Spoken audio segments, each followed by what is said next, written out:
for recognizing.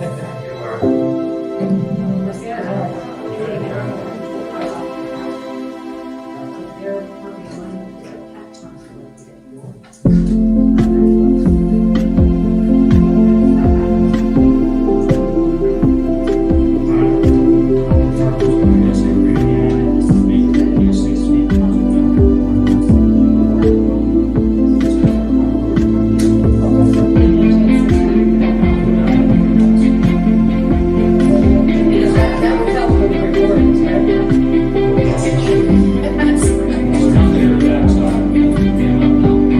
but that means that kids.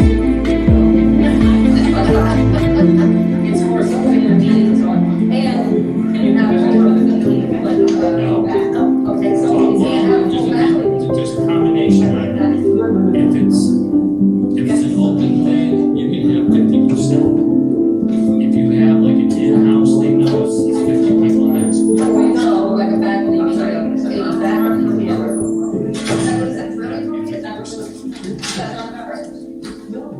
Yeah, that's okay, you're gonna give us the information. I think what, the kids are, no issues with. I was surprised today, I just came by Lappinsville Park, it's full. They're playing soccer, all kinds of stuff, there's like. Yeah, they have soccer tonight, but they have to wear masks when they're there. And they're limited to 2 people, Yeah, there wasn't nearly as many cars there. no, 2 people per player. I think there was 3 different events going on at the. Yeah, it's a practice tonight. Well, this guy, Well, Sure, we all up if we need to be. I don't know if you've done minutes. Okay, good. Anybody heard Tom, the health department said, like, when we're sitting in this situation, when we're 6 feet away from each other, that you can take the mask off. What's it like to be without a mask? Well, I think, at least for Right, me, I am correct, right? That was strictly, That's the last I heard. That was right. well, I'll make sure I state that during the beginning of the meeting, because people will wonder why we're sitting here without a mask. Just that because we are, over 6 feet away from each other, and we know it's very difficult to hear the recordings through the mask, that, so unless we, go closer, we Sarah, can you hear mine better? I can hear better, a little better. Sounds good. I usually don't have a problem being heard. Even though since I started the board meeting, and it all was with the mask, but I made a doctor's appointment to have my, an audiology check, and it's next week, just to make sure it's not meeting that instead of the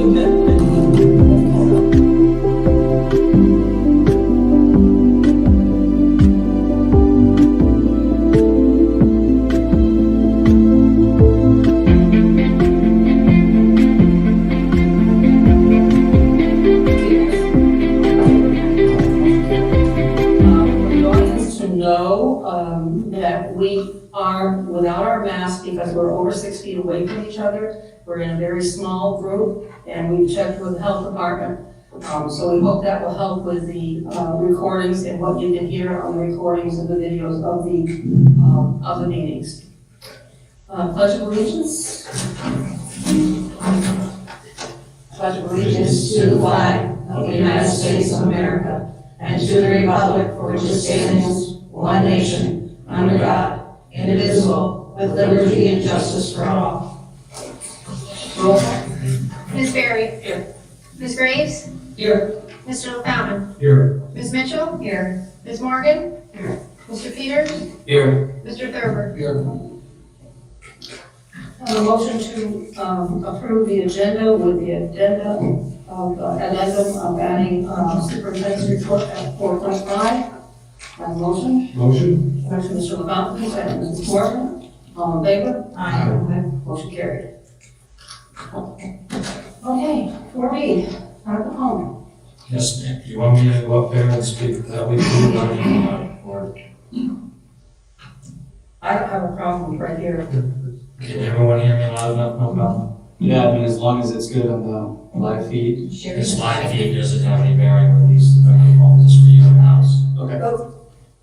What about you? You need this over here? It does not feed that transmission. Oh, okay. Okay. And now I understand, it just feeds in here. Yes. Thank you. The people who were talking about that side couldn't get that side, so we want to make for clarifying purposes. Okay, thank you. So also just present room, just so you know, I've also invited Mary Saxon, our athletic director here also tonight, in case any additional questions. Mary and I have had a number of conversations over the last month, but especially in the last week and a half or 2 weeks, just more guidance has come on.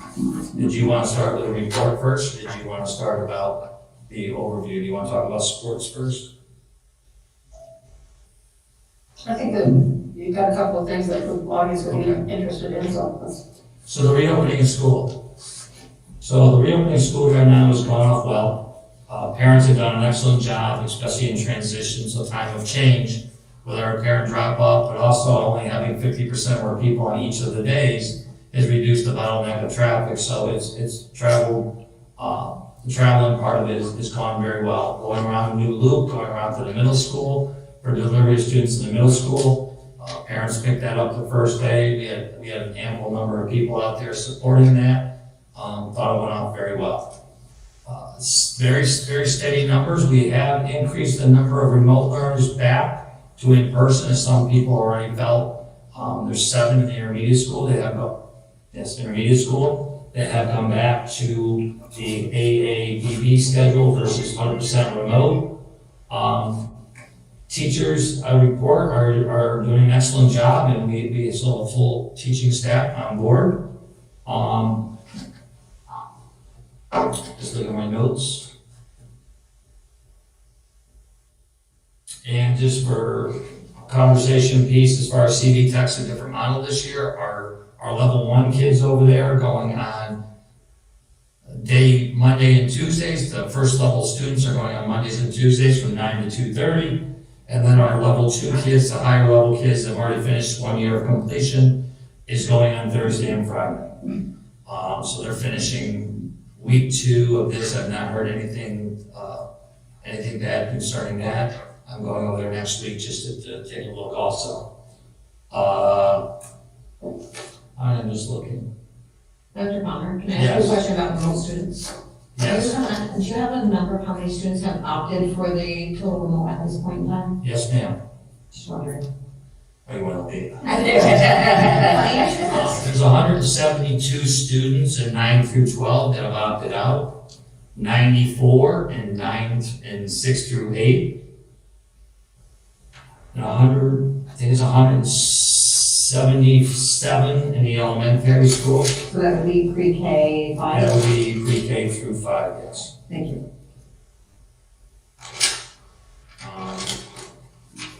Yeah, so. Thanks. I'm just wondering. The delivery of all the, I think we have a few computers, Chair, just correct me, we still got a few left for remote kids, or we all? We're still working on K2 right now. Yeah, we have K2, but everyone knows 3 through 12 of all our students in school all have one-to-one devices. And we were working on some of the remote 5-day-a-week remote kids, just getting kids caught up. Having parents come in and pick up some of them need calculators as well as Chromebooks. So we're there. They also started delivery, and again, thank you to the board for the support, of the new laptops for our teachers as we're going through that process also. We did a test this past week to see what our usage was, our bandwidth usage was. We purchased right now 200 megs from there. We topped out the other day at 500. Well, we have good news though. We have good news. Learning that, because you always want to learn to make sure. So we've done some tests. I've worked through Jared and Nick and Shane and making sure that we want to make sure all our devices on to see really what our pull is so that we know what our maximum pull is. So then we set up a meeting, the charter, right? The charter, and we have a unbelievable deal that we're allowed to buy 1 gigabyte of internet service and our phone service combined for approximately about $1,000 over our current expenses, and taking our phone and turning our phone over from Verizon to them. So it's a great opportunity. We'll be working on that in the next month because in 2 weeks, for some reason, I guess it's not just a turn on the switch, but in the next 2 weeks, by the 28th, we'll have our 1 gigabyte. And over Columbus Day weekend, we'll be flipping the phones over so that if we have any problems on that Monday, they can work on that problem and solution before start of school again. So that was a big piece, understanding what our usage was and how we best service our students and staff. And I know out there, people are asking, how long are we gonna be on the hybrid model? How long are we gonna be in that? At this point, we don't have any answers because we don't have answers from New York State. It's a great question, and Mr. Peters also interjected some questions on that, and I had spoken, I will say that probably the most outspoken with I know the health department's number by heart, and I've called them continually. We've been in constant conversations as late as yesterday. In talking about them, one of the things we have to worry about is reopening our school before going to the next level in tiered system. So we're looking at right now, we talked with the health department, and I talked with Mr. Ryan Davies, and we'll be talking again in late October, giving us about 6 weeks into the school year to see. I can touch it. To see what our current rates are, and then have that conversation with the board and planning for the future. The problem is when we talk about these things, we also have a lot of moving parts that a lot of people don't understand. Moving parts, what I'm talking about inclusive of is, we have to tear a lot of our equipment down to break it down to put it in Connex boxes. When you're talking 1,000 pieces, 2,000 pieces, break it into 1,000 pieces, you have 1,000 desks and over that, probably about 1,400 pieces altogether. You have to break down some of the desks because you can't put them all in the Connex boxes. You have to break down the kidney-shaped tables. It's a lot of labor and expensive piece. The second part is when you formulate a classroom, it's very rigid in its inflexibility about 6 foot social distance and how the room is set up. Because a lot of people don't realize, again, that when you talk about a 600 square foot room, that you lose about 120 feet because you take about 4 feet off the wall so students can actually see the device if you have that. And you also take 4 feet up the back of the wall if you already have cubbies and things like that for devices that are stationary in a room. So you don't have 600 square feet for every space. The other part is, just to share with the board, we talked about before, we have the air purifiers in each of the rooms. We have upgraded the univents. We encourage teachers and our building leaders to make sure teachers can make sure fresh air exchanges to open the windows when they possibly can. So we're promoting all those pieces also at the start of the school year. We've had a couple students go home with just normal little sickies, not something that's so pronounced, but we make sure that we are still following the protocol set in our reopening plan. Health department, you said, came yesterday and Health department came, I actually talked to the health department 2 weeks ago. Ryan and one of his colleagues, Amanda, came. They checked out our room just because I wanted, they will give you guidance, they will not give you approval or denial. Right. So during that time, we walked through, we had a conversation, we talked about our reopening plan. And just for the facts, so everybody understands, the reopening plan we had to have established and put on our website, in the SED, in the Department of Health. There was no stamp of approval for that. I don't know who in the state was going to be going through 700 plans on the average of about 100 to 130 pages each. The biggest thing that they wanted was to make sure that you had established plans. We can confirm or deny the fact that our plan was great, medium, or poor. Just so make sure the board understands that that's the way it went. Our plan is definitely in the Department of Health. It's there 6 times, so I know they hadn't received a copy. But that is what the current state is. We've already been challenged a couple times on our plan. And as I said, it's a living, breathing document that is subject to change. And as we start making changes in the document, we'll start redlining it out so people can see where it was and where the changes will be. As we make changes, it will become more progressive, more loose, or restrictive. We'll also post on the front page of our website so people are aware of that. Because one of the concerns right now was transportation and the rigidity of our district about allowing kids to flip from bus to bus. And the district took a hard line, a real stand on it, and we had a great conversation. Randy, Shannon, and I yesterday with the health department, just sharing the facts that we're trying to support the health department and the fact that contact tracing and cohorts. So if you've got a kid that basically affects 30 or 40 different kids and they all go out, that's a lot of cohort and contact tracing. But what I did learn about contact tracing, that I'll share with the board, say Scott come down with COVID and he's in an isolated area of 6 feet, they basically between him and Steve are probably 8 feet, that they would make a phone call to Scott, but they would not really follow through on the rest of this room. I thought that was very interesting. That came right from the health department. Randy, am I correct on that? Because I asked that specific question because I said, every meeting we go to, we make sure he signs in, a contact number, and all those things. I'd feel much more comfortable still be able to give the health department the contacts for contact tracing purposes. So they only go to that contact that was. They would start with that contact, it would have to be Scott, they would check with Scott and said, Scott, who've been in contact with? Yes. Scott says, nobody, I'm in my car, I went to a board meeting, what relationship were you with the rest of the board?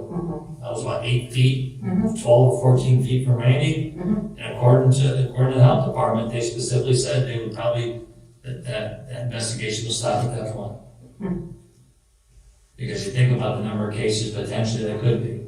Right now, there's only 2 cases in Clinton County, in our improved central school district. But they're in the migrant farm workers. Nobody on our district, nobody in our campus. Clinton County was still like a 0.2%, Yeah. something like that, which is phenomenal. So we've had a lot of conversations with the health department. Ryan's been very helpful. We'll be happy to go through again. Like I said, second, third week in October, we'll keep the board abreast. As far as Mr. Peters also talking about matrices, I even talked to Ryan about that. There is none. It's very difficult when you don't have anything to compare your data to. Clinton County's been very low since day one. So we've been very fortunate that way. So it kind of leads into a conversation we're going to have in a couple minutes about sports. But that's where we are concerning that. And they just started collecting the information from you for. The daily COVID, the Department of Health, I have to report every day all of our buildings. I have to report the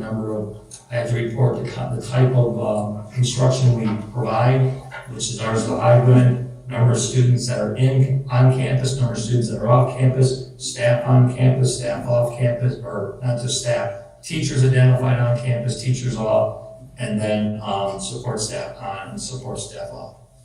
We have no one teaching in a remote setting right now. All of our staff is employed. So we do not have anybody teaching from a remote setting at this time. And that, those data points only started this week, wasn't it? Was it last month? last Wednesday, Last Wednesday? yes. Okay, before school. Okay, Yes. good. Any other questions? Yeah, I just want to interject in that. I pulled together, unfortunately, a lot of links and information that I had sent to everybody because I started getting questions from parents saying, hey, the same questions that I brought up the last meeting, which was basically you can go to Walmart with a mask on and be within 6 feet. Why can't schools be like this? Most of my answer revolved around duration, I think, just from a layman's perspective. But as I started looking over all of the different resources that, Tom, you've had to sort through. I'm giving to you that. Yeah, there's been a lot. And it's been wild. Every statement from New York State Education, New York State Department of Health, I've got at least 6 different links. It requires social distancing, which they say is 6 feet or more. But if you can't, then you need to wear a mask. So as you just noted, so my point is not that there's anything wrong going on here, but that the rules are really challenging to sort through. And I just want to make that statement that it's, like I still, even after I've read New York State Department of Health Master Guidance, New York State Department of Health Guidance for Pre-K to Grade 12, New York State Education Reopening FAQ, they conflict with each other in some places, and New York State Education Reopening Guidance, that in order for us to do right by our students and our community, we've really got to take this hard line, which you've done, to be 6 feet and a mask. The difference between and or is at least a few $100s a week for parents who are sending their kids to daycare on those 3 days a week. And it's just that one word. And Yes, I shared with you, I Yeah. shared with the board, I talked Yeah. with our attorney, Yeah, I talked of course. with Billy Jones, Yeah. I talked to Mark Davey. No one would give me clarification on that. Our local did, Mhm. but the problem was the state came out with it with Department of Health. We also, Bonnie, myself, and Randy sat through a webinar, not just a webinar, it was the law conference webinar put on by NISBA, and they said that everything else, nothing else supersedes the Department of Health. The State Department of Health. So you have guidance, conflicting guidance between the Department of Health and SCD, DOH trumps. So we had that dilemma, Steve, I shared that with you guys multiple times, it came right up to like September 2nd or 3rd. I talked to John Canoza, the head of our department, he got me in touch with Ryan Davies. Ryan Davies does the environmental piece.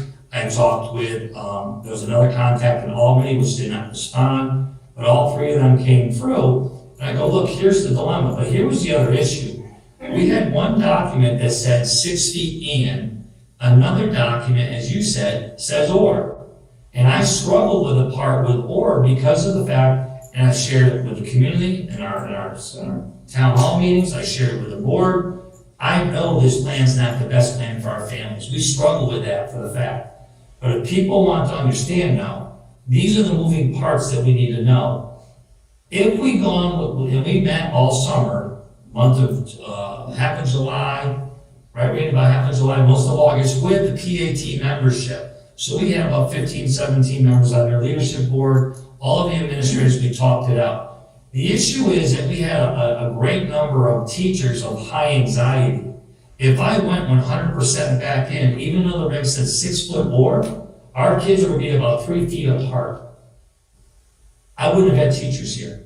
I would have lost teachers, and if we don't have teachers, we close down. So then we go from a semi-hybrid to a zero model. That was the struggle. I mean, I've never not told this board this is the best plan we had in the circumstances. And the other part I shared with our board was, I was trying to be the advocate for the North Country to say all of our school districts need to work together because we have such a blended and sharing of staff that works in one district and works in the other, that if we were all different models, that would really create a hardship for everybody. Unfortunately, that didn't stay steadfast either, and we have plans all over the place. I agree with you, in about 6 weeks, I think we should look at it, because I said, nothing's etched in stone, and the best thing is if we're doing a positive thing, and we make it through the month of October, and Sarah, this is your expertise too. If they get through October, the heaviest start month of our flu season, and we find that the masks are doing a good job, and actually it's not increasing the level of that, that's maybe definitely something we need to look at. But the problem with that even is, it would probably take us about a week and a half or 2 weeks to get the building ready, even if we did incremental stages to bring the equipment back in to be able to service it. So when you got me thinking, and talking with Randy, because we talk every day, maybe we do a hybrid model where we start to bring back K2, and then we bring back 3.5, and we interject it back. But it's also got to be, we're trying to be smart the whole time. We have these meetings every day, and I apologize if the board doesn't hear all of them, but we do these every day. I mean, I spend more hours on the phone trying to find out the latest, and as you know, the more you read, the more confusing it gets because there's nothing simple. Yeah. And that kind of lose, I don't want to go into that right this second. Are we good right now for 1 second on that one? Yeah. So I want to kind of continue on that because it feeds right into the sports piece, the conversation. But before that, Bonnie asked me one of the things to share with the board. Where are we with our capital project?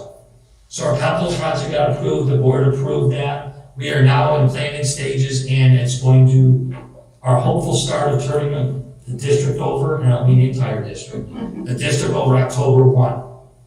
So some construction should start to begin, second shift and start to happen. So what does that mean? I'll give the board a refresher on the overview of what's going on. We are doing the wrestling room. The wrestling room is being destructed to reconstruct it into a two-tiered piece. One will be a wrestling utility room on the second floor. It can be used for wrestling. It could also be used for Zumba, any type of aerobic activities. There'll be a matted area up on the second floor, and the first floor is basically we call it a community room because of the fact that we'd like to make sure the taxpayers have a chance to use it in the evenings, but it'll also be a teaching space during the day. It would have a lot of cardiovascular equipment in it. That would be anything from elliptical runners, that would be ellipticals, it would be treadmills, it could be rowing machines. So we have those devices on the first floor. So the wrestling room is one piece. On the other side, the weight room is going to also have construction, and also they're going to be building a wall with actually storage areas. So there'll be a separate entrance into the the weight room, WW's here. The weight room will have another entrance from the hallway, and also have a chance to have a nice machine in there and some storage for Mary and for the coaches, so you have additional storage. That would probably be mainly all 3 weights in that space. So that's that part there. The other part is we're taking the 3 science labs upstairs and are redoing our science labs. So our kids will have state-of-the-art science labs. We'll have the ability for movable tables instead of those big old stationary tables. Electric will be much more fluid in there. It'll be a fluid piece where it's not going to be one of those things sticking out of the wall, conduit out off the floor, out of the wall. So that's being taken place. Part of the project that wasn't done last year that's going to be done now is all 4 of our stairwells, the treads on the stairwells. The terrazzo is going away. So we will have the treads redone on all the staircases. That was purchased before, so now it's on the labor piece. Randy, help me. It was also the elevator, right? I believe that. Yeah, the elevator by the high school office is also being, I would kind of say retrofitted. It's a little bit, it's an older piece, so it's a little hard to find it, so I think they're changing that a little bit, the dynamics for the elevator. We are also doing the auditorium. The auditorium, I've been in contact with Mr. Urban and Mr. Craig. We talked about some opportunities, and I'll share in a minute, but the other part is that the auditorium will be shut down October 1st, and hopefully a very quickly start after that. What's happening in there, they're going to remove all of the chairs, and are going to evacuate all the chairs so that they can tear the ceilings out, and then do a reconditioning of the ductwork so that they have it for the air conditioning. And then they will, what's that? Air conditioning. Yes. You know, you get 900 people in there, whatever it is, about 900 people. Can I just interject? Quick? Somebody's notified me that our website's not loading, and I clicked on it, it's not working either, so access to the live feed isn't potentially there for folks. I'm loading it here and it's not coming up. I can post a live feed link to Facebook. The website's hosted externally, so I'll just post the live feed to Facebook. Okay. Sorry to interrupt. No problem. So basically, the auditorium will be shut down, and then, like I said, the issue on that is making sure that our pathways for construction workers in and out of here doesn't intersect with our students at the same time, so there'll be some negotiating of that, making sure when they have that. The reason why they're taking all the chairs out was because if you think about it, they would have to put OSB board over the top of every chair, and you still may not, it's a mess when you talk about sheetrock and tearing it down, so they're doing it the right way first. What's the prediction of the length of time? They're talking up to 10 months, I don't know. For the auditorium, well, you gotta remember. I'm sorry. One of the biggest pieces everybody's gotta remember, and it's a nasty word in construction, lead times. Everything is lead time, so if the companies we just okay this job, if they order this up tomorrow, Right. it's 20 weeks from now, it could be longer. I mean, you talk about Windows, and you talk about certain devices, it takes quite a long period of time because no one builds anything else on shelves. It's all custom made. So when you talk about the air conditioning unit we have, that doesn't something you find at Lowe's or Home Depot, it's just there. It's designed, it's configured, and then they would build it and then it would be shipped out. I will give you more exacts on that because I don't know exactly, as they start to put their submittals in, we will know what's going on. The companies will not normally, until they actually get the job and everything's signed and sealed, they're not ordering supplies and materials till that date. Cracker Box is looking Well, so the one last thing before talking about sports, so the other part was very important. Well, two pieces. So I met with the music, can't say department, more so music teacher, but I met with half the department today, and I meet with the whole department next week. But we talked about also about opportunities and ideas for kids also. As everybody knows, the hardest piece right now with physical education in New York State, I know Mrs. Morgan said me something nationally, but in New York State, they require 12 feet social distancing for music and for physical education. So we talked about what can we do to support our kids to make them still feel valued and also give them opportunities. So Mr. Urban and I are talking about having an outdoor concert in October on the football field and having some opportunities for kids. And what exactly that looks like, we're still discussing that to see what we can do. But this giving kids an opportunity to perform, and we would be able to have more people in that outdoor event than we would in something like the theater or the auditorium. Have we given consideration to how we can have in-house, rehearsal practicing, for women's and brass? Yeah, we talked about that, so.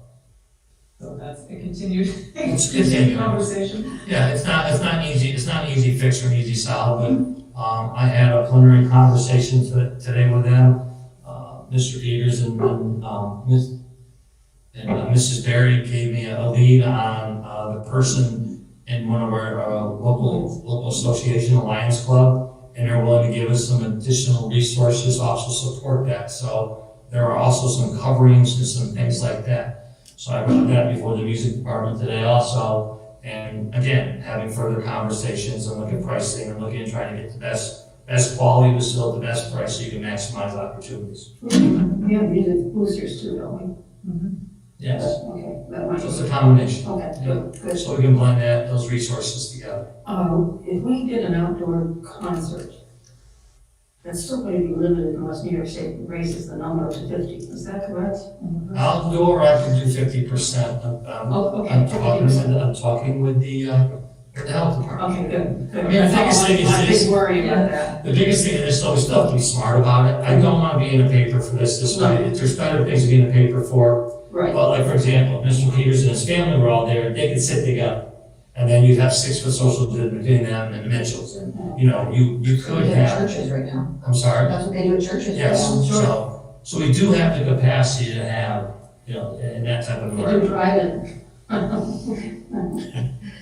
Well, the only thing I don't know, nice, sound clarity. the only thing nice, well, Mr. Urban did a phenomenal Oh, job my at graduation for was- graduation, so that had actually a beautiful sound to it. Yes, And we could possibly do that, but, just thinking of all the alternatives, I mean. we're gonna brainstorm that this week also, Mr. Berry, but the only thing, the advantage that's kind of nice about, that would be twilight, you could actually do it on the football, soccer, municipal stadium field at night because you have the lights. Yeah. Again, give the kids the opportunity for light. I know it's gonna be cold, Mrs. Morgan, I know you're going down. So I already talked to Mr. Wright about possibility to be a couple programs.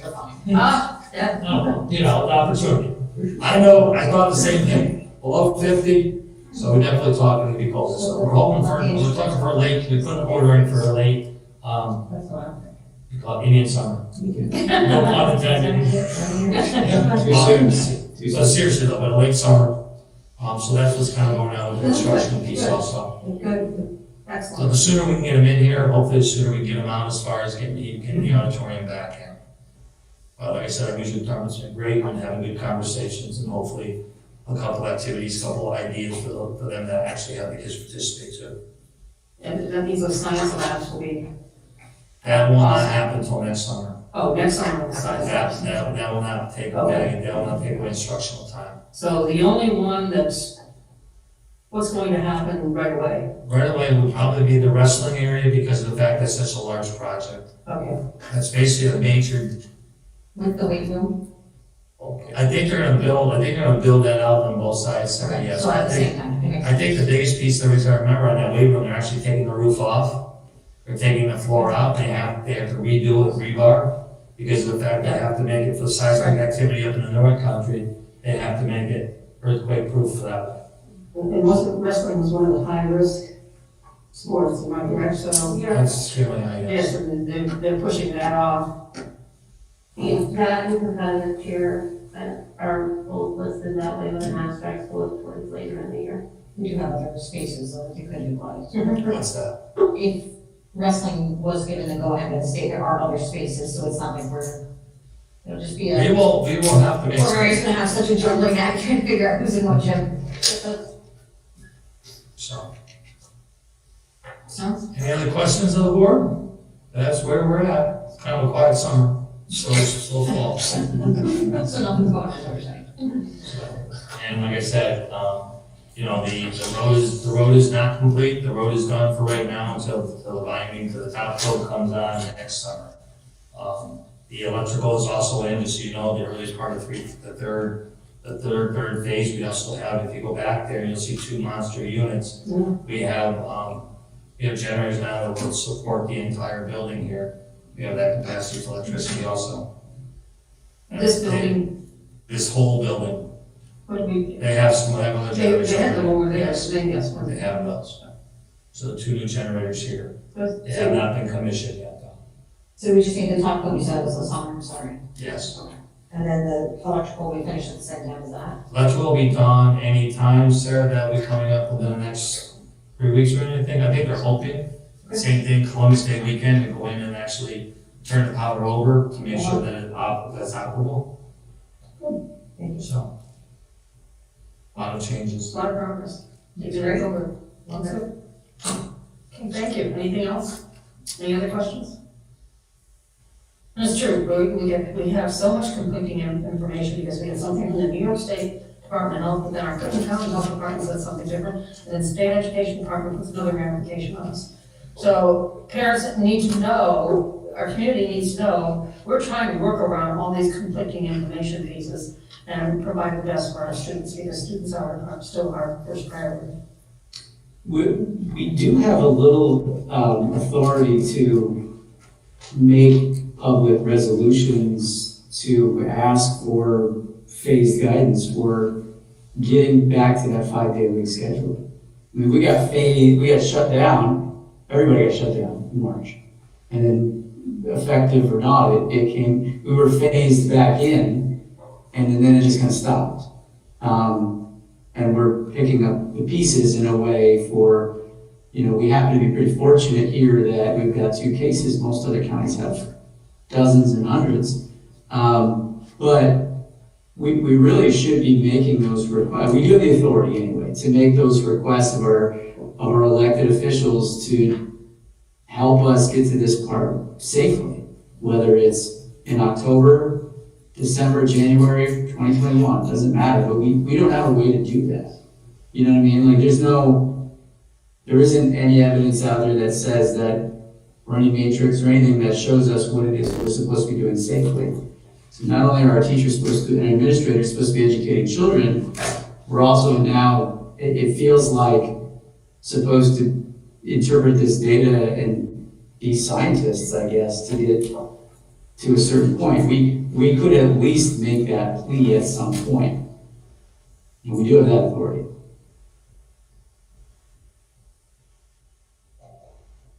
Well, you as the board also, we also put Randy, I assigned Randy as the COVID resource officer. Yeah. And we have kind of some conversations with that, and the state's in no position at this time. I mean, you do have a few school districts that have square footage that has no issue that they can do that. I mean, if you want, that's a piece again, and that's why the board hired me, is to make sure that we carry out on what those pieces are. We have a reopening plan, and we can do a phase back in, just as Governor Cuomo did a phase in plan also. That's no problem. I mean, We have parameters of that phasing program. yes, we do. So the other part is at your board retreat, you can also talk about putting a committee together, like every other committee, an audit committee, and also be a part of that process. And I think, maybe at the retreat, we think about, a combined letter again to our legislators, although they've been very open to conversations with us. Just to emphasize that we need their support, and Yeah. we could do something like that. And also have a letter for the board, which I'll share tonight when I get home, and also send it to PAT and all of our district. Randy and I looked at it. It was a letter that went out a little while ago to the Senators Gillibrand and Schumer, as far as, again, with the monetary pieces that the federal government has that ability, with the impact it has on the New York State schools. I think if we need to do a garage, right now I've read a little bit, but again, language is so conflicting and you don't really know what you're reading. I'm hearing now that there has been some conversation before election again, that the Democrats are proposing a $2 trillion and the Republicans were doing $1 trillion, and now they kind of come to the meeting ground of 1.5. So I just think though that we need to spearhead the best that we can in the district to really all support both families, community members, anybody and everybody, because it does have that impact. That 20% reduction could be a great impact on us moving forward. And if you found Eclipse at all, 2 districts out in the capital district, both Schenectady and Albany City Schools, have laid off 220 and 270 employees in speculation of that. I just think it's a positive thing that, and as people write, you as a board member, or basically what they love to read is taxpayer. Yes. So I talked to PAT also about that, their leadership of getting this letter out and really getting out as many times as we can to our constituents. Does everybody get the news clips? Did you get the clips? I don't think you get some of the things that I get from this, but like I forwarded today, I didn't realize that you weren't getting some of those. Where the governor, or they said they would give us the 20%, or they wouldn't take the 20% away this month? This month, yeah, this month. Yeah. I mean, That's a step in the right direction. it is, but I'm just thinking, you can't run school districts on every monthly basis. The one thing to note from that is that they stated it was premature to make any reductions, and that I think is aligns well with our strategy thus far, because the whole state. Thank you. Yeah, that's good. Anything else? We're good? Okay, I don't think we have to do anything with that. Old business, we've got a discussion to determine the action related to the fall 2020 sports season. So it's been a crazy week, to say the least. So on September 4th, as I shared with all the board, you got the return to Interscholastic Sports. It was a 50-page document outlining the first few pages general, and then it broke down sports specific on what the expectations were for safety precautions going to affect. At that time, it said volleyball and football were practice only, and they showed you specifically that that's all is allowed. On September 11th, it was the reinvented version of that with the updates on that piece where they took out volleyball and football from the fall season, moved it to the spring season, and that's the guidance that they received. The going question up there is the chicken or the egg, what came first? The question is, they gave us reopening plans that were very strict, very stringent, and I shared units in our documents. I think it's 18 pages of assurances that we were supposed to assure that our district was going to adhere to, including to screening processes, transportation processes, and everything was outlined. And then I'll restate again, as I also said before, we also had the component on physical education and music that was very, very clear about the 12-foot social distancing component. I also was able to speak today to Daryl Daly, who's the director of the physical education and health at the state education level. Very nice gentleman, very informative, and I shared again with him and asked him that. He struggles with that when you have conflicting information, when one says one thing and then they say the other. So all of a sudden, now we're in a dilemma as we're starting up upon what Governor Cuomo says as of September 21st, we are able to restart sports seasons. The sports that they've identified was soccer and cross country. We've had multiple meetings at the CSO level. We've had, Mary and I probably have spent 10 or 12 hours together talking about this and going through plans. I also shared a document with the board where we also talked to additional superintendents about doing something different than just a traditional sports model, but to engage as many kids as we can but in a different setting. That was the intramural, extramural program. Well, since that time, since I sent it to you, 2 days ago, times changed again. So talking to Matt Wallentuck this morning, our Section 7 rep that runs from our BOCES program, talking with him and asking him specific questions, making sure that I had all the factual information I could have for the board. He said that basically Section 7 is the supportive of us. That's the key word that they use, is supportive. So they're not guiding us, they're gonna support us in whatever we choose to do. So if we chose to do sports, we could choose to do more sports than less sports. We could do opportunities. One of the things that I would suggest, because I think with the intramurals, unless the board feels that way, straight intramurals simply means what when you were in college or you remember some of your own high school experiences. Intramurals means simply play.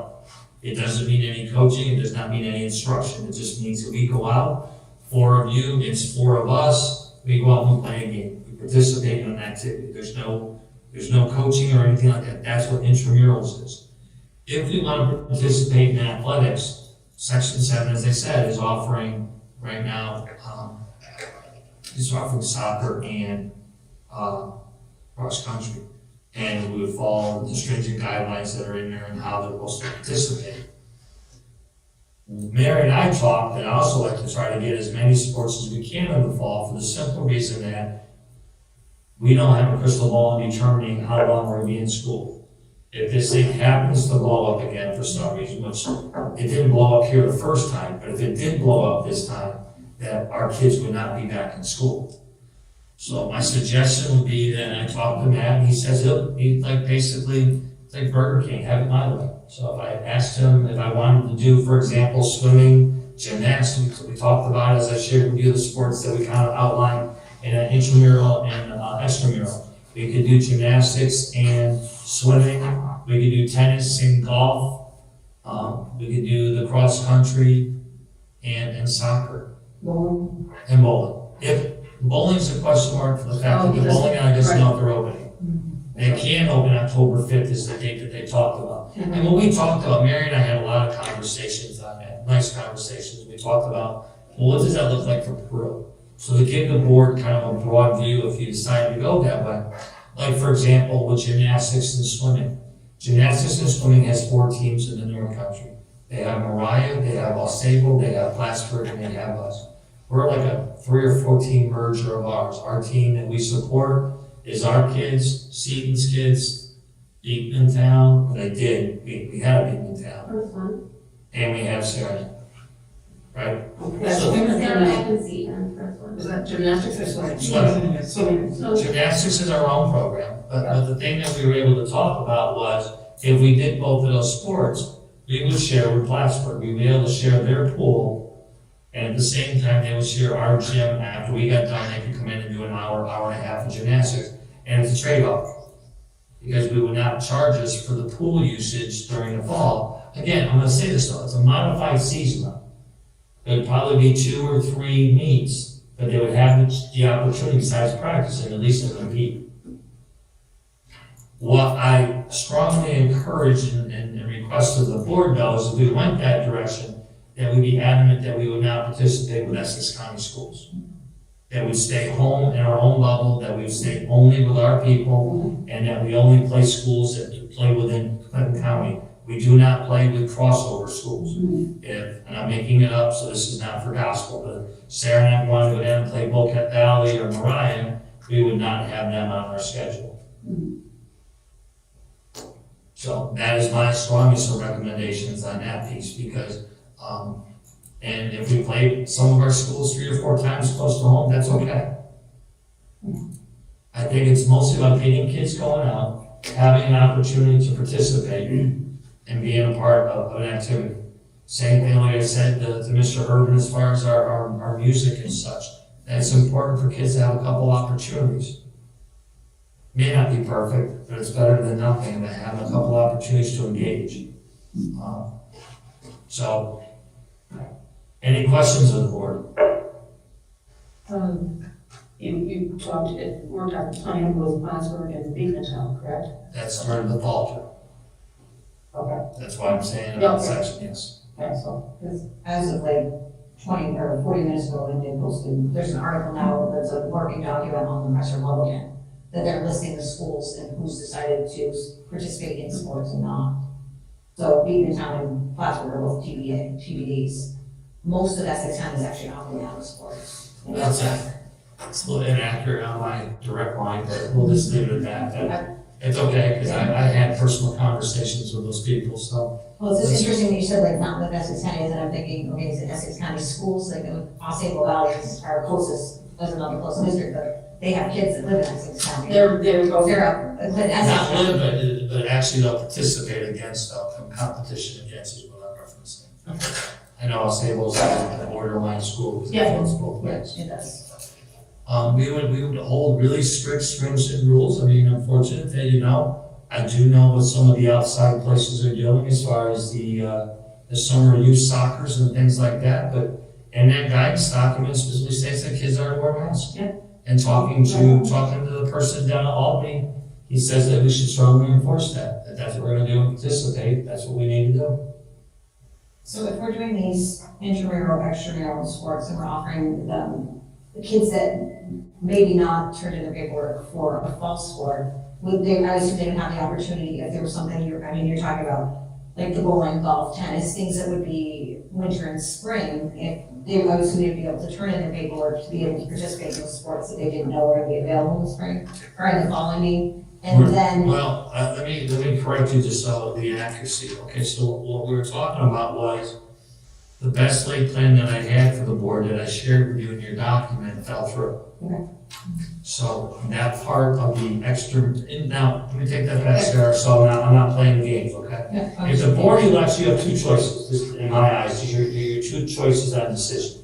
You can decide to participate in the Section 7 athletic program. What that means is that we participate at the varsity level in soccer and cross country. What I said was, in addition to, also was written to you too, you're right, but I also talked to Matt Wallentuck this morning.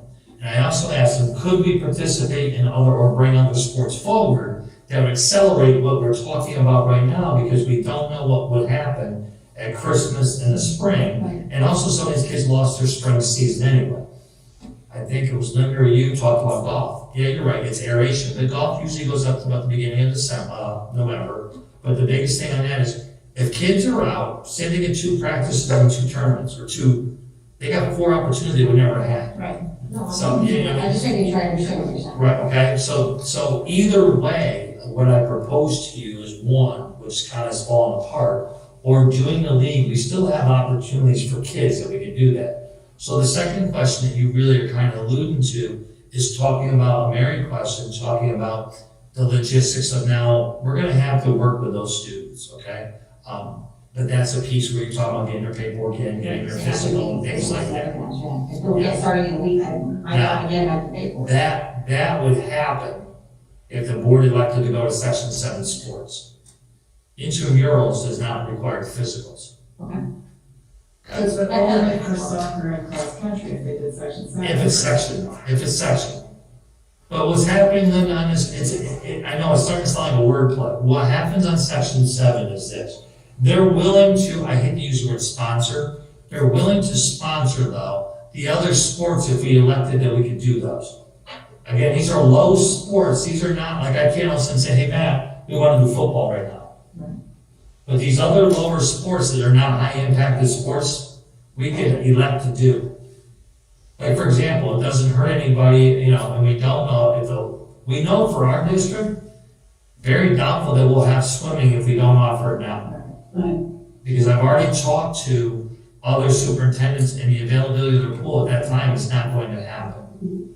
Mary was with me at that day when I made the calls to all the superintendents in our country that had availability of pools. So it's a win-win for us there.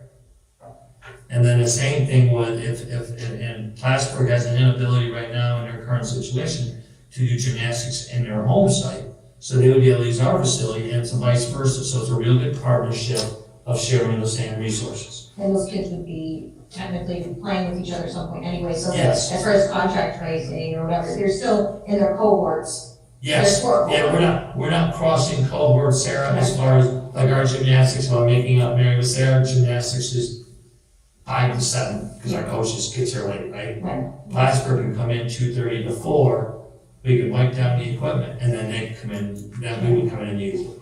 And then you'd actually, you know, on the day of the meets, they're called meets, right? Yeah. Competitions, Yeah. we would have that chance then, the girls to be able to compete. And then if for some reason things are wonderful and we're able to have the actual season that these other sports are like scheduled in, like winter comes and we can have a bowling season or whatever, when it's normally scheduled, we can still offer that because it's not, so it'll almost be like them having extra practicing beforehand. If section 7 sponsors I'm it, not looking for it, I'm like, fingers that crossed. could, yes. So it's not excluding them from any future opportunity if it presented during the school year. What's, Now, these are varsity level only, right? for the swimming, gymnastics, bowling, and golf, yes. Not for cross country and soccer, those would involve. That is an optional piece as far as limiting what this board would like to do. You could do, what I'm being told, and this is what I'm being told, we have not seen it on paper. We're being told is like, for example, 2 of our neighboring districts, well, won't identify, but 2 of our neighboring districts are doing varsity only. Okay, so they are doing varsity boys and girls only. We could do that, and we could also, if the board elects, we also have, one of Mary's temporary members, they could increase because there's no football now. Right now, we're looking at girls, we're looking at 44 girls on JV and modified, you're looking at 53 kids on modified, signed up, modified and JV football, soccer boys. So you could have intramurals though too, because here's the other part, and this is the part that I struggle with, this is the part I'm very vocal on, is the equity issue also about our kids that do not have transportation to be able to get in here. So if you've got kids that on A days, maybe that's a good thing, varsity is varsity, but our JV and modified, maybe we don't have that. Maybe you have intramurals where kids come in, when they come into school, on A days, the kids on Monday and Tuesday would still have a chance to compete and play within their own cohorts, and on Thursday, Friday, those other students would be able to play also. Well, like you said earlier, it may not be perfect, but at least it's heading in the direction and giving the kids an opportunity. But it's not like they're gonna have the opportunities that they've had before because of this, but if we can offer them any opportunity right now, because if you have kids that are, let's say they're a JV player or whatever, they put in their time, let's say they're a JV soccer player, JV whatever other sport it would be, right? Soccer, because we're talking about it, they've played maybe 7th grade, 8th grade, 9th grade, it would behoove us looking to the future of the program to allow them to have some opportunity to keep those skills or to play as a group. Because building that team that they've been working years for, still playing with those kids is important. You know, the other part on that too, is that if we elect them to go varsity only on the two main sports, we could also do that extramural piece and let them play possibly on Saturday against a Plattsburgh or against another school. So they could do that in that piece. But it would not be the rigidity and the structure of a team where they have to do practice every day. Right. They go in and get a chance to play. So it's pickup sometimes, or maybe it's the structured league where you got the alpha, beta, whatever, C, D teams, and they go in and get to compete every day. In the JV and modified, they would be coached, is that correct? If we elected? We would, well, that's the decision up to the board, Rob. If you want to have a structured JV modified team, or we still offer opportunities for kids to be engaging in-house. So that's the difference between an organized school sport team and the JV and modified versus an intramural team. Does that make sense? Intramural means everybody suits up, goes out on the field, you count up by 2 scores, whatever, you participate in a game activity. If you're talking about a structure of a team, then we're talking about a coach. You know, we're still talking about teachers or people, supervisors. Supervision, But yeah. when you talk about a coach though, now you're talking about so many kids on a facility, so many kids that you're gonna have to separate, well, you're still gonna have to, so take that back. But when you're doing drills all the time and everything else, you're really organizing drills, whether it's shooting drills, whether it's passing drills, whether it's practicing throw-ins and then collecting the ball and changing directions or whatever. It's a very structured thing, but you also have to maintain social distancing. And limiting And you may not have as many and you may not have as many games as you would in varsity. I have another question. Yes, ma'am. Obviously with soccer, we have a lot of kids that are interested. If we bring in something like tennis, we have kids that are cross-country runners that typically are also the tennis players. How many students can we consider, are we considering for it to be a team or to be something that continues? Because what if then the varsity team on cross-country, which doesn't tend to be very large, We have 9 girls on the cross country right now that are signed up, and you got 16 boys. well, I guess, I'm talking varsity and whether or not, because I know some of those kids are tennis players, so they'll have to decide and kind of piggybacking on your. Well, at least they get an opportunity is the problem. If we- It's not gonna be perfect, that's what I'm saying, it's absolutely not perfect. Curious to know if we have enough to sustain those sports, obviously we have enough. Well, we don't have cheer also, I don't Some know. people might. You don't have football, you don't have cheer, you don't have. She had, Will there be Ice hockey, football players to soccer? volleyball. so you have 18 cheer, you have 18 cheer also, so some of our, you bring up a great point, that the part of this, part of us to solicit and to, you know, to get kids engaged, because that's what our ultimate goal is to get kids engaged. And they did miss out on tennis and involved in the spring, so it was, you know, look, if everything goes appropriately, tennis and golf will maybe offer again in the spring on the typical schedule. They had like 2 practices for, most of the sports for spring, and And then everything goes down. I'm listening to you. So first of all, I mean, I gave my opinions, we should absolutely do a lot if we can. I know we're coming up on, the colder months, seasonal affective disorder, combined with non-traditional education, combined with the lack of opportunities. I think that's a dangerous cocktail, for our children. I would like to not contribute to that if we can. So, honestly, my opinion is logistically, if we can do it, I'm saying do all 3. Participate in section 7, add JV and modified where and when we can, and see what kind of interest level there is for intramurals. And then when it comes to the logistics of transportation, without sounding ignorant, I would say we make it work, whatever that means. I know I'm a parent of a kid who wants to run cross country. I will ferry kids everywhere.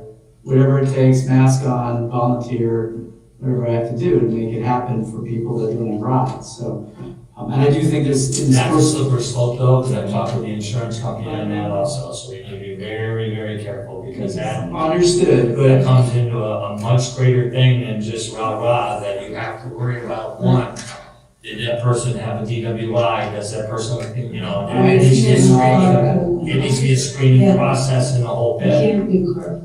understood. And it takes our liability to a new level. You can do carpool. You can't. It's just that I would there's not- challenges to I would that. encourage it for the fact that that reason. Liabilities come back on the district. Yeah, that makes sense. Yeah. That's what insurance premiums are for, not that we want to have issues. But really, that's literally what they're for. Like, you can do it. We have to understand what the risks are first State before we laws say no. cannot drive to carpool to the events, you can You return. can send your kids home, take them Is that home, right? but you can't take them to the meeting, because it's a school-sponsored activity, I don't know what it calls, or insurance or whatever else. Plus, how social distancing are you if you take 3 cross-country kids in your car? You're not, you're breaking it. We're not the same family, that's right. What rule? I gave you guys all the rules that said if you can't social distance, you wear a mask. Every Why are we agency says that. sitting close to close to close? Look, you got me. I have no idea. That's part of Because the it's challenge of social doing it. distancing and mask. Yeah. And I think that's the safest route. And I prefer to go the safest route rather than, let's hope we keep our good luck, you know?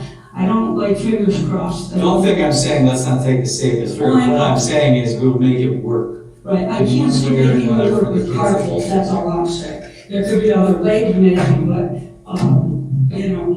I'm thinking of the numbers for JV, modified, and varsity in soccer. That's over 108, the way I calculated it, and how many buses is that? I don't even know, but just to get them to one meet would be 4 or 5 buses for one team for our meeting. Even I'm just thinking financially too, I'm all for the kids and I'm more pro sport and I'm as much pro sport as anyone in the room, but, so I like the idea of offering varsity and giving something else to the rest, and the intramural might be it. Obviously, there's gonna be supervision, it's not gonna be thrown wild on the field and say, divide her up and play. It's gonna be quote structured, but not coach structured, it's gonna be supervisory Well, style. don't you want someone, when you say not coach structure, I hesitate, I would like at least someone that has knowledge of the sport and to be able to keep kids safe. Like, we have people in the appendix B that we've already appointed as a board for like different levels, I would just like to be cautious, I know that you've already covered that, But but. we have 100 moms and dads that are coaching soccer, and they're coaching Little League. But you gotta remember, the school, you have to have certain, you have to have your certification, there's certifications you have to be able to coach the school. And if we're gonna let them near our kids, we have to at least state schools, then there's things that we have to But it's have. not called varsity sport, so I believe there's a different criteria. The guy that knows about it. Okay, well, Sarah, I would always encourage and recommend anything as like yourself. Anything with more certification is better, but when you do intramurals, the biggest thing that I think we as a board and superintendent, we talk about is make sure that they have the, help me share a child abuse, thank you, child abuse course mandatory, as well as having good practices like standard first aid and CPR. But they would need coaching certification in order to. No, I was looking and for at safe schools or something as far as. Well, safe schools, anybody that steps on our campus is required to do our safe schools. Right, and that's That's kind of what all. I'm getting at, is the safe schools and or at least first aid and The bare CPR. minimum is that, but you also have coaches that we have technically, theoretically hired, but it's still a negotiable thing because you're talking about proration of a season and things like that also. Plus, if you're calling it intramural, I understand it's not the same, but I'm just thinking, if we had people that are talented enough to be able to do it, that would make me the most comfortable as. I I'm agree hearing with Sarah, I like the idea of having a coach who's going to, be able to develop those skills. Right. And have the structure to pass on as a. But we're changing that you guys are changing, I just don't say words, but we're changing it again. If you're talking about a coach, then you're talking about actually organized sport, unless you wanna call it clinics. But if you're talking truly intramurals is intramurals. Intramurals is simply go out and play. Whether you pick up teams, whether you have established teams just in-house, and Bonnie's against me, and Scott's got his team, and we're playing, a round robin tournament, that's intramurals. Well, now go to Steve, let's make it happen. And if that means we call it a clinic, then let's call it clinic. Because, the advantage is if somebody gets hurt in an intramural, and we didn't have the appropriate person because they did something wrong. If we're talking about coaching clinics, then we're talking the establishment that the coach must be trained and certified. But we budgeted for all of these sports. We have a cap, that's what this is gonna cost. We're already talking about a severely reduced schedule, no matter what. So I do think as long as we stay under what our cap is for sports, and it's not a stretch to say there's going to be a substantial amount of savings anyway. So I feel like we have a little bit of room, if we're doing this, to be able to implement something that works. So if it was transporting 2 or 3 buses to a specific event, if it's some giant cross-country thing or whatever, we probably have the room for that kind of expense. So I feel like budget is. I don't know, that's what I. Only one thing actually though, because again, listening to the language though, some of the sports we talked about, if this board is adamant about just the 2 sports, which is simple, then Steve, you're completely right. If you're doing soccer and cross-country and calling it a day. If you want to try to offer other opportunities, here's the risk reward on it. Example, I think it was Linda, or maybe it was Sarah, talked about bowling, possibly in the, it was Sarah. But talk about bowling, right? So we're doing a modified tweak, right? All of a sudden we get better, and we are allowed to continue and have a real bowling season, going during basketball season in May. You pay double for that.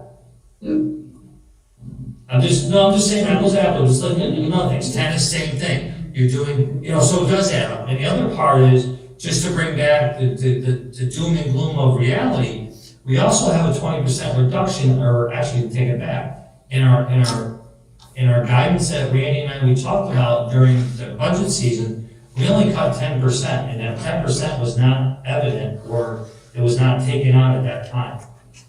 I'm just trying to keep people in the full piece. We did cut 10% of sports, was very correct, it was JV and modified, right, or JV? It was JV, but we haven't touched anything, even the teachers or anybody, for the fact that we were waiting to see really where we're going with our budget season. I just want to move with good, but with caution. I don't want to just keep the board, and still, it's all your decision, but just trying to make sure, as we keep moving forward, that we don't go a hair carefree and say, okay, we're good, we want to get as many things as we can, and then all of a sudden we get midway through the year, we didn't close up. Governor Cuomo does do a look back period, we do get reduced, and now you don't have. So if it's an after-school thing, which I know, when you mentioned like the hybrid A and hybrid B. Yes, So I'm playing modified or JV soccer, I had that last year. So if that's what's offered to me, I'm on my A days, I'm here, I'm practicing.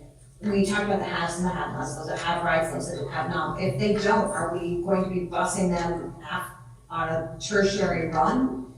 Would not work the way we looked at it right now, that's the issue. So if you still have kids here in A days and B days, your non-varsity, non-driving kids would not be here 5 days a week.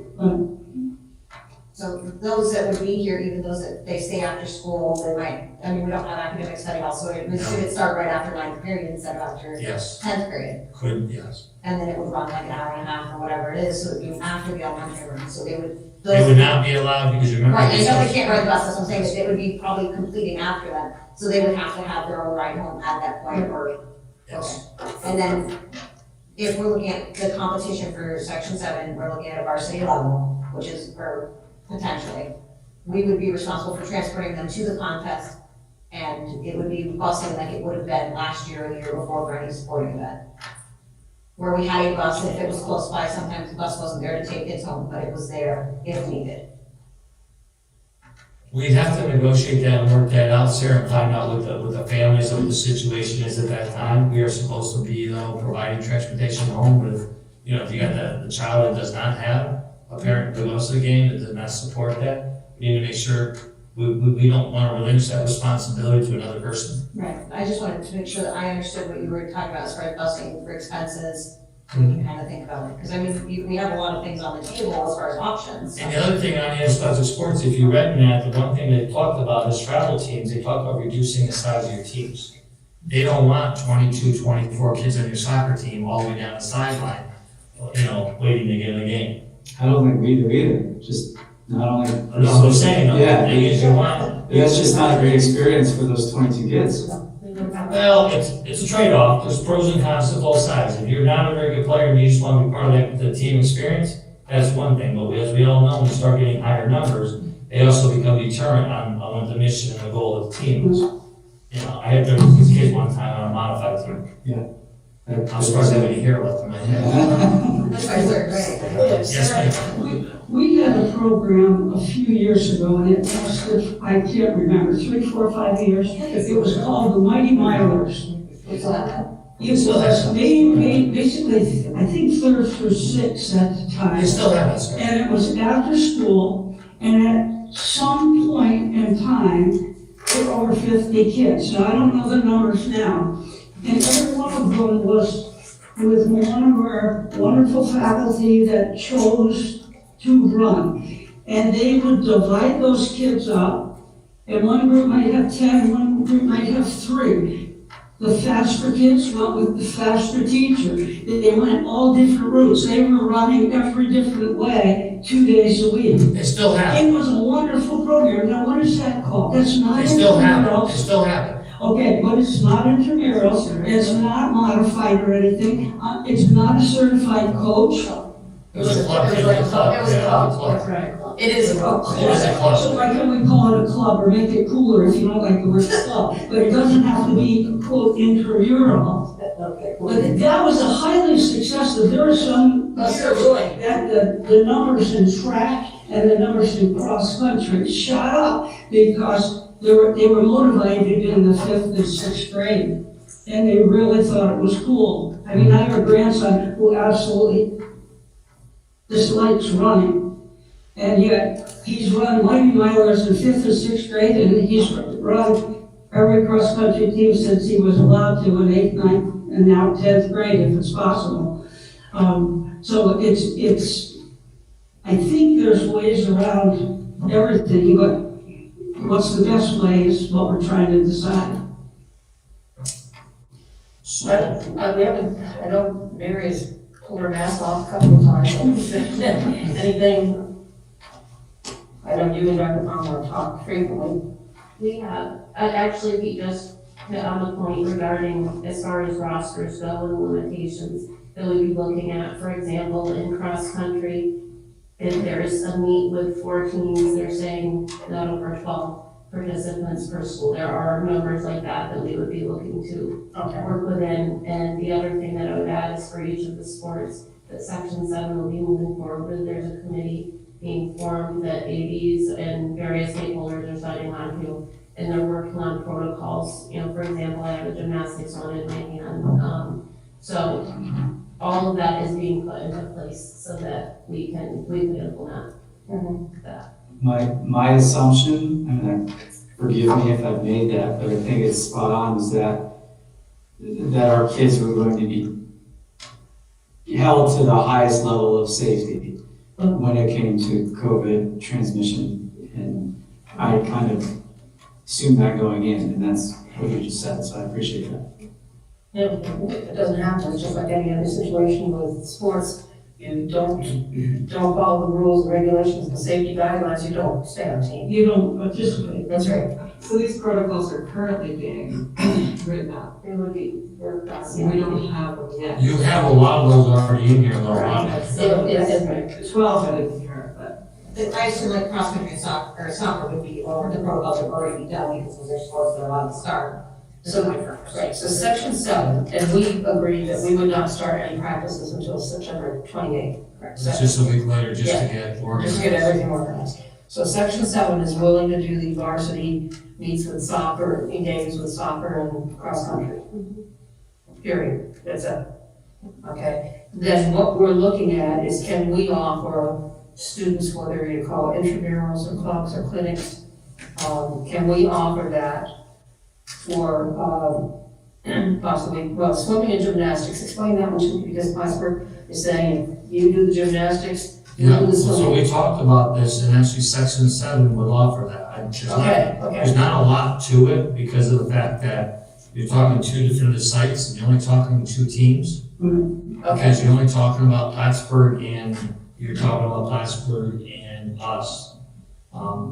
People in town at this time opted out, but you never know, people can opt back in. But so the only 2 teams that are up here in the North Country anyway, well, 3 teams was Beekman, Plattsburgh, and us. Or Or gymnastics. gymnastics, no, that was gymnastics. Swimming, there's 4 teams. But we would be playing with Mariah. We would not play with Mariah. And we would not, I mean, we had some kids, we have Seton kids, Seton and, Saranac, so we're still in Benton County with the swimming. yes. So swimming, we'd only have the 2, it would be the Peru team, combined team, and Plattsburgh. Again, just like gymnastics. I don't know if All Stable would do it or not do it, I'm not sure. Sable's opting in for varsity soccer. Well, I'm just saying, They say girls swimming is possible this time. let me explain to you too, so Matt told me, and Mary correct me too if I'm wrong, but we talked about this over and over. The issue is too, we can decide who we play and don't play within the schedule. So we're not married to it like, oh my God, I got 5 games in the next 7 days, and I gotta play all these schools. You know, we're gonna set the parameters of whose participation. So our goal, if the board supported, our goal is to play Clinton County schools. Right. Exclusively Clinton County schools, not putting any other district down, but the fact that we wanna stay within the North Country itself. And I'm not gonna put any, it's the safest way to go. So they're going north in Beekman because I mean, we have NAC and NCCS, but they're still quite all. NAC We're is, maybe going further north than like Beekman Town, just because the distance on the bus for NCCS and NAC are quite, aren't they past that perimeter where you have to, you're gonna have like 12 kids on the bus? You can have up to 21. Even if they're traveling over the. 21. But really, you're gonna have about 18 because you have to have a coach also when you play. and NAC is opted not to do anything. And NCCS has been very supportive, and I've had a good working relationship with them. Look, it might only be, in the end, if other schools are playing both back and forth over the line, it may just be Plattsburgh and NCCS and us. Yeah. Because we're being exclusive to making sure we stand steadfast that we really, we're gonna stay with Benton County this year. Okay, so section 7 would support swimming and gymnastics, I think. Yeah, good. So what we're looking at is, section 7 pieces with swimming, gymnastics, soccer, and cross-country at the varsity level. And what we're looking at is, I don't know whether you call it a clinic, club, or intramural, or, You guys wanna hire, let me clarify, I think what Rob said, and then they kind of nodded their head. You guys wanna hire than simply just an intramural kids going out and play. You want instruction, am I correct on that? yes. Yes. Yeah, So instruction means I would simply call it clinics then. Okay. Intramurals is not, because it's very specific in that. But they would still be able to play Yeah. within that, right? If Yes, you're yeah, running, you would still have- anybody's running clinics, you'd still wanna make sure you're doing gameplay opportunities, yeah. So sort of golf and tennis would be. I think that would be the safest and most prudent thing. So we're not including JV and modified. And for the league level, you're still doing something for them, that's what I'm hearing. I guess that's the thing I don't understand is what's the difference? And we budgeted for it and we should be well under budget no matter what in this section. Why would we change that model? A number of teams are not playing JV and freshmen anyway. They wouldn't even have them. So you're gonna have a reduced number of games even that, and maybe very much a struggle to Well, find one. would they if they know that? That they already made the They may be decision. doing this, they might do I something. mean, it's not to say that it's in stone, I suppose, right? But those kids that would be on modified or JV could be doing a clinic on, in soccer and cross country. These are also non-driving kids, and it's gonna be very hard, because you're not gonna offer 5 days a week practice.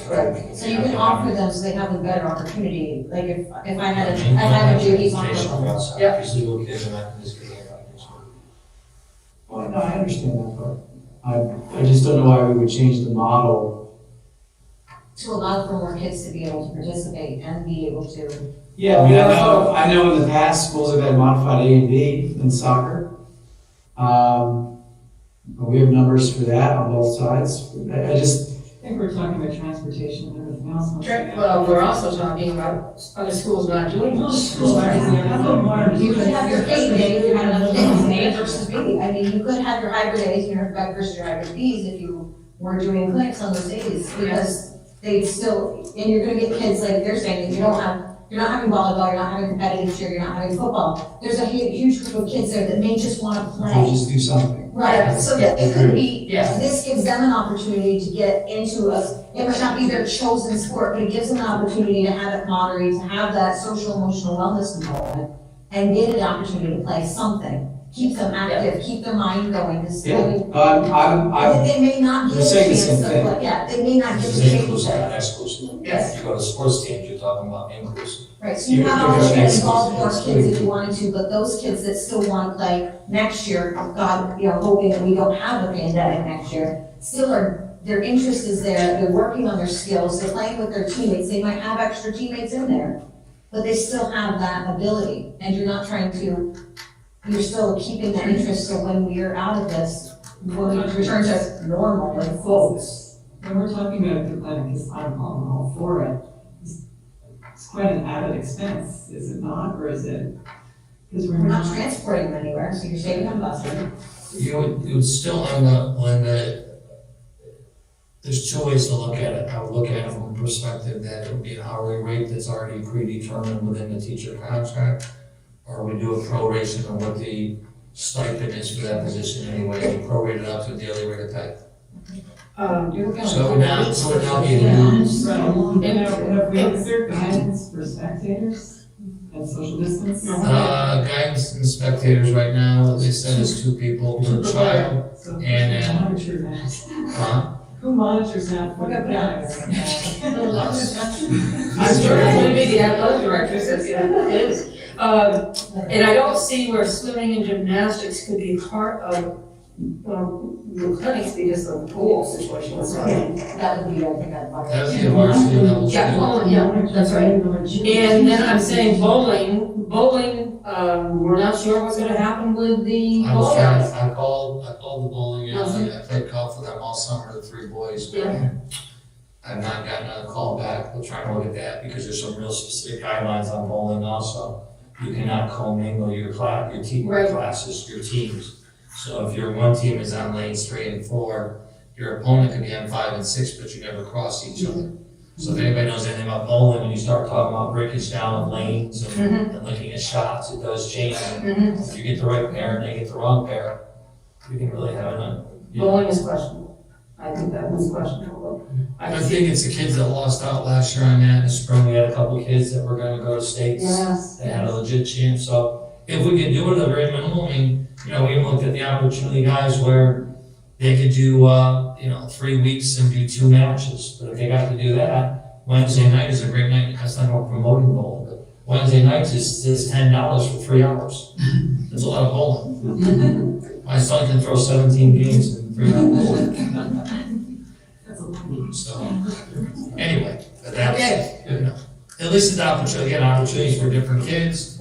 If it comes to fruition, but I'm not really sure. We're looking at, I'm sorry, you said prorating for like It has coaching to. positions, so how long is the normal season? Well, it starts in August and runs to November, They will run the 2nd week in October, 3rd week in October.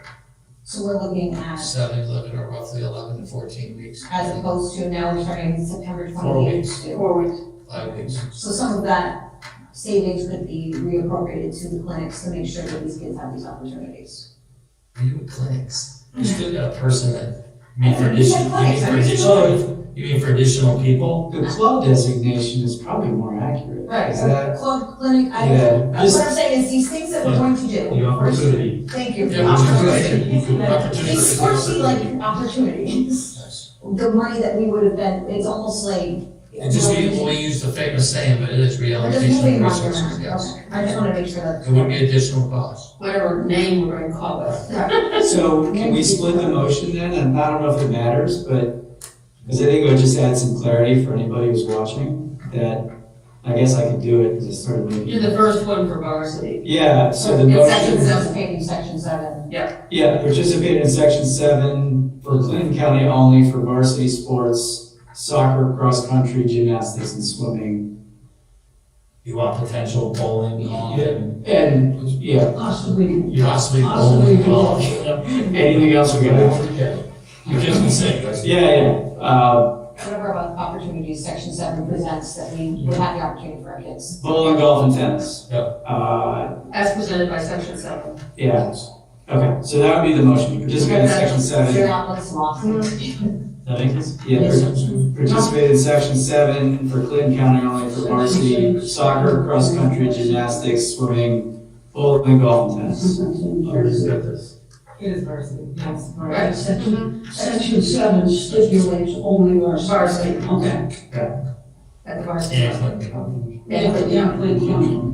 And then the next one, Well, let's go with this one yeah. first. You got a motion? No, I wasn't gonna put it out, but Yeah, the next we got a one is motion. close. And do we have a second? Second. Yes, second, Mr. LaFountain, motion was by Mr. Peters. All in favor? Aye. Opposed? Motion carried. And I want to thank, today we had a number of emails from students and parents and so on. And I want to thank them for their input. We all know it's our first priority and we're hoping to have the opportunities for students. Okay, our second resolution, Create interscholastic opportunities for, not interscholastic. we're not, Well, sports opportunities. sports opportunities. For our students in, I guess, the same sports, right? Or we, No, it can't be swimming or gymnastics. okay. Probably not. That's Because- Gymnastics and swimming, Swimming So, team, No, you couldn't be the same sport. So cross country, Soccer, soccer, cross cross country. country. golf, tennis. No, No, you can't. No, we can't do golf or tennis. So just soccer and cross country stuff. yeah, And how about this is a loose way, guys, to say also CrossFit opportunities, because we were talking about that video opportunities too for competition, so how's that, Stephen? Also other opportunities Yes, absolutely. As they arise, and, as they rise, how's that? right, for students at that modified JV level. Right. Question before I, if we have 2 individuals per student, let's say, are we still at a maximum of 50 spectators altogether when we're thinking of, or is it over that now? Is that, I don't know what the regulations are. 17, I will get clarification again from them, because I asked Mr. Green, did you remember, I asked him that question yesterday? And he said within the building, you could have 50% capacity. But I think it's actually at the event itself, Linda, they said no more than 50. But I'll check, because maybe we can call it graduation and we get 150. And you drive in around. He said he can work with us on You that. work with us, so I will get clarification from them. At some point, it's 50, that's just. It's 50% of the building capacity, In the building, but outside, yes, Right. especially events. and then it's 2 spectators outside. That's what it was reading. Our health department, is want to work with us. So we have a motion? Yeah. Mr. Peters, do we have a second? Second. Okay, I think Mrs. Gordon had a second. All in favor? Opposed? Motion carried. So we do have some opportunities for students, and that was our priority, was trying to get something, an opportunity for students. Did we want to act on the September 28th date also? Oh, we should have done that, but. That would Actually, I be the think start of our fall season. Okay, so we need a motion to start the. Motion. A motion, Mr. Thurber, to begin the practice, it's September 28th for our fall season. Okay, and I think I just second for Mr. McFarland. All in favor? Opposed? Motion carried. Okay, so we have some things for our students to do. We appreciate the support that both of you have come up with and trying to work through and so on. I appreciate it, I really do. I think it's great. We think we really needed something for students. Okay, so at this point, we now are going to need to convene an executive session to discuss collective negotiations with CSEA. I have a motion for that. So motion Mr. Thurber, second Mrs. Graves, did you say second? Yes. Okay. All in favor? Okay, we'll go into executive session, 7:29. Thank you, Mr. Thurber, Mr. Urban.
Okay? And hold yourself. I have a motion to have an executive session. Motion. Motion by Mr. Thurber, second by Mrs. Mitchell. All in favor? Aye. All opposed, motion carried. I have a motion to adjourn. Motion. Motion, Mrs. Mitchell. Second. Mrs. Morgan. All in favor? Aye.